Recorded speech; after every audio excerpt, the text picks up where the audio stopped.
Hi there, I'm Dr. Jessica Bogunovich. I am the program chair for the multiple and single subject and MAT programs here at UMass Global. Today we're going to be discussing the reflect portion of the CalTPAs, which is step 3. So let's go ahead and dig right in.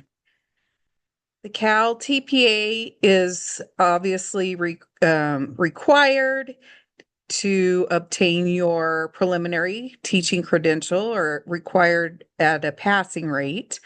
Um, and so we're going to look at the math cycle, step 3, which is evaluating the importance of reflection.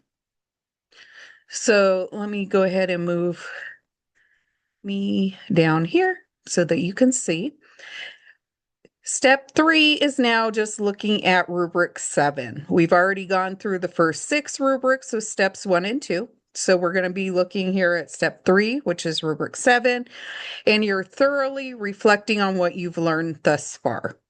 So step 3 looks at reflecting on your planning and teaching of your math lesson, how you supported your students, all your students, in meeting their ALD, math practice, and content learning goals, as well as your focus students, 1, 2, and 3, with the same criteria. And you have to refer back to evidence when you're writing your commentary from steps 1 and 2. So, for example, you might say, I know that my lesson was successful because in step 2, I demonstrated blah, blah, blah. So you need to make sure that you're going back and citing what you've done in steps 1 and 2. They will be, your assessors will be looking for that. So some key components of step 3. First of all, how effective was your asset-based and UDL math lesson? You're reflecting on how you advanced your students forward thinking of math content, as well as the math practice standard that you had identified and the ALD, academic language development goal that you created. You're also looking at how you monitored and supported student progress towards those learning goals. You need to make sure you thoroughly explain why or why not your approaches were or were not effective. It's perfectly okay that you identify that something was not effective and how you're going to change it. In fact, assessors look for that because we're always growing as teachers. And so if something didn't work, point it out and explain how you might have done it differently or how you will do it differently in the future. You're going to analyze the adaptations for your focus students and then make sure to really point out how you created that safe, positive learning environment. And then finally, how you reflected on your just-in-time support. This is your feedback that in differentiation that you did in the moment while you were giving instruction. The evidence you're submitting for step 3 is the Part G template, which is the written narrative reflection on what you learned, up to 7 pages. And as always, use the California Math Standards, the examples provided by CTC, the CalTPA glossary, and our learning goals template that we created to help you frame your learning goals, which you could click on the link and it will take you here. It'll make sure that you provide the what, declarative knowledge, and the how, procedural knowledge, and give you examples of content learning goals, ELD learning goals, ALD learning goals, and that math practice standard learning goal.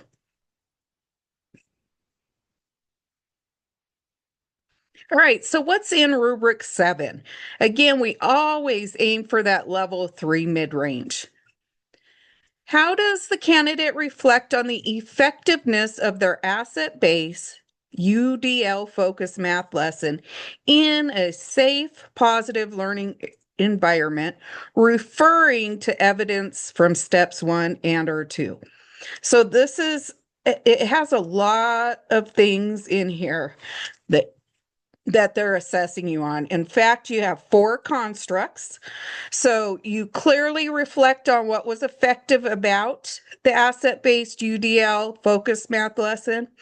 You analyze how effective the adaptations were for all 3 of your focus students in making progress towards those ALD, math practice, and math content learning goals.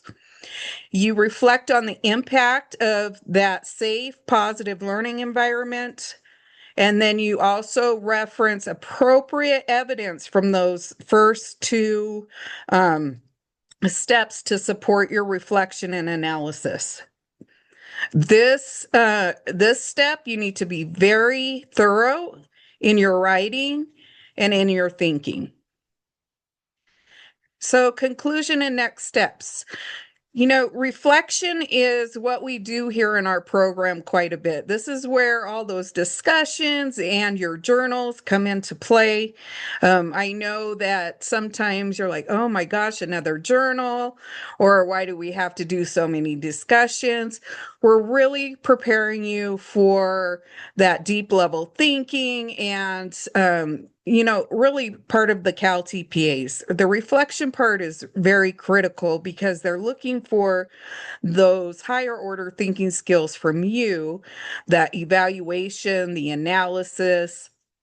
So it's really asking you to pause, think deeply about that lesson that you just implemented, what worked, what didn't, why it worked, why it didn't, and just really think about your decisions.